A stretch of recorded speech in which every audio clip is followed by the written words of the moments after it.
오늘 하나님의 말씀은 하박국서 2장 1절로 5절입니다. 하박국이 이제 백성의 고통을 껴안고 하나님 곧 말씀을 껴안으면서 하나님께 질문을 하잖아요. 악이 이렇게 있는데 하나님께서 어떻게 그대로 두고 보시나이까? 라고 하니까 이제 바벨론이라는 나라를 들어서 일으켜 세워서 그 유다의 악을 심판하시겠다. 이러니까 하박국이 다시 두 번째 질문을 하는 거예요. 바벨론이라는 악한 나라가 유다보다도 더 악한데도 하나님은 그 악한 나라를 들어서 이 악을 심판하시는 것이 옳으시나이까 하고 그러는 거예요. 그러고 난 다음에 이제 2장 1절부터 보겠습니다. 내가 내 파수하는 곳에 서며 성루에 서리라. 그가 내게 무엇이라 말씀하실는지 기다리고 바라보며 나의 질문에 어떻게 대답하실는지 보리라 하였더니, 그러니까 두 번째 이제 질문에서 첫 번째 질문에 그렇게 크게 만족하지가 못한 거예요. 하나님께서는 심판으로 답을 하시는데 그것이 마음 깊숙이 와서 시원하고 명쾌하게 닿지 않으니까 다시 더 세세하게 하나님 그 바벨론이라는 나라가 얼마만큼 악한 나라인데 하나님께서 그 바벨론이라는 나라를 들어서 이 우리 남유다 왕국 하나님의 백성의 악을 심판하시려 하시나이까. 그런 다음에 이제 기도를 하고 다시 두 번째 기도를 해서 질문을 한 후에 이제 하나님의 말씀을 이제 듣고자 하는 거예요. 기도에 대한 응답이 있고자 해서 하는 겁니다. 여기 내가 파수하는 곳, 이 말은 이제 뭐냐면 제사장들이 사역을 할 때 그 지키는 곳이라 이 말이에요. 그러니까 제사장들이 파수하는 곳이, 그다음에 성루에 선다 이러는 거. 성루라는 거는 이거는 이제 우리가 전쟁을 할 때 그런 데 높은 곳에 가서 이렇게 경계하고 이러는 거잖아요. 그래서 하나님께서 이게 파수하는 곳에 서고 성루에 선다는 거는 이제 하나님의 기도의 응답에 굉장히 주의를 기울여서 그걸 기다리는 거예요. 그러니까 기도를 드린 다음에는 하나님께서 반드시 응답하심을 믿고 기다리고 있는 거예요. 이게 기도한 것과 달리 자기의 특정한 장소, 이런 파수하는 곳이나 성루와 같은 그런 특별한 곳에 가서 이제 응답을 기다리는 것입니다. 사실은 여기에 나의 질문에 어떻게 대답하실는지 보리라 하였더니, 기다리고 바라보고 또 대답하실는지 보리라 한다는 것.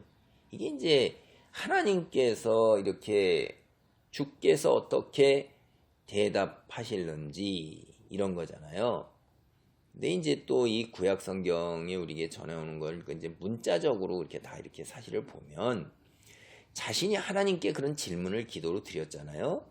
그리고 이제 그 대한 대답을 자기 자신이 이 어떠한 대답일까, 이 대답을 하신다면 하고 자신의 마음을 추스리고 다잡고 있는 거예요. 이 질문이. 모든 질문이 여기도 보면 선지자가 이제 자신의 하나님께 묻는 것으로 이제 우리가 여기서 이렇게 그 성경에서 나오고 있죠.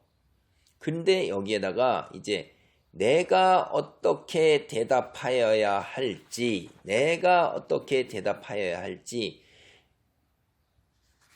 보리라 하였더니 라는 그런 의미를 지니고 있어요. 이게 자기의 질문이라는 것이 이게 나의 질문인 것 같지만 내가 속한 사회 속에서 백성들이 당하는 그 고통을 보면서, 악이 횡행하는 걸 보면서 그 백성들이 다 하나님을 향하여 울부짖는 질문을 인 동시에 내가 하나님에 대해서 생각하는 그런 질문이라 이 말이에요.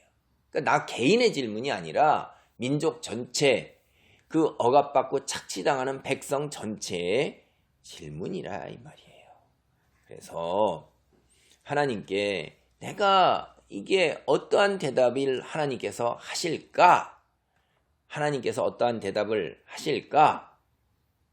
라고 그러는 속에 사실 본문의 의미 원래를 보면 내가 어떻게 그것을 이해하고 이 백성들을 향해서 하나님의 말씀에 적합한 그러한 이야기를 할 수도 있을까?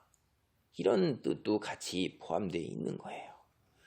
여러분 그런데 그가 망대에 가서 올라가고 성루에 올라가고 파수하는 곳에 올라가는 거는 하나님을 믿는 거예요.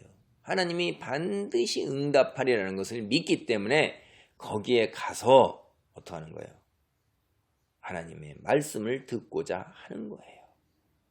하나님께 기대를 가지고 주님을 기다린다 이 말이에요. 우리 사람으로서는 내가 할 수 있는 일을 다 하는 거예요. 그렇지만 나머지 부분은 하나님께서 역사하실 것이다 라고 확신과 믿음이 있는 거예요. 이게 그러한 것이 우리가 하나님께 대한 우리 믿는 사람의 자세예요. 결국 뭐예요? 내가 할 일을 다 하는 건 나에게 주어진 책임이 있는 거고, 그 다음에 하나님이 통치자시고 전적으로 다스리는 분, 하나님께서 주권을 가지고 계신 섭리, 그걸 잘 이해를 하셔야 되는 거죠.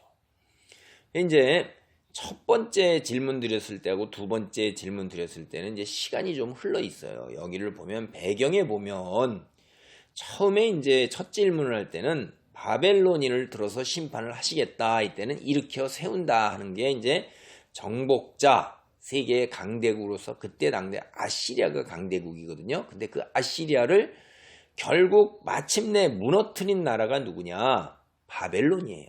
근데 두 번째 질문을 할 때는 바벨론이 이제 아시리아를 무너뜨린 거예요. 그래서 잔인하고 혹독한 억압자로 이제 나오고 있는 것입니다.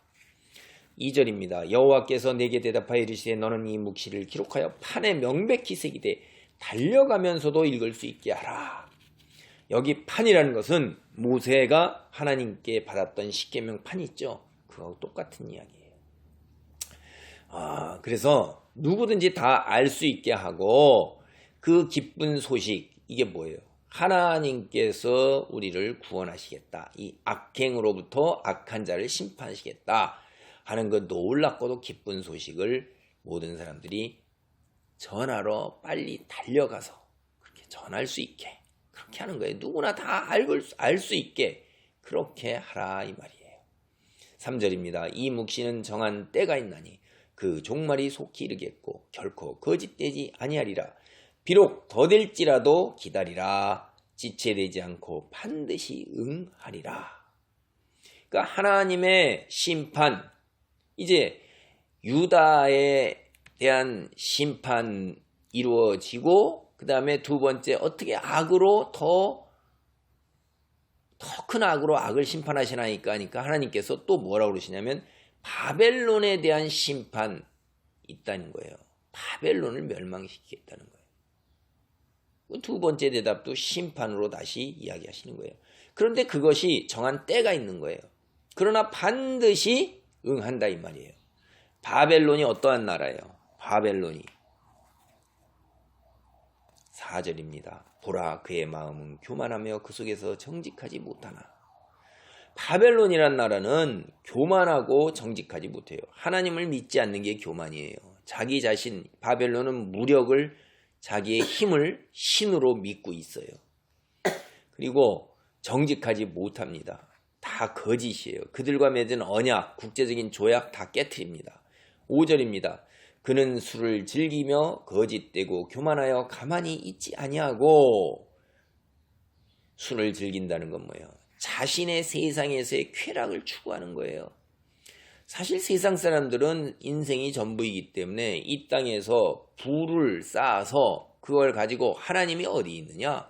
지금 이 세상에서 잘 먹고 잘 누리고 살고 내 권력 대대손손 물려주는 거 이게 중요한 거죠. 그래서 술을 즐기는 게 쾌락으로 가는 거예요. 육체적 탐욕을 다 채우는 거예요.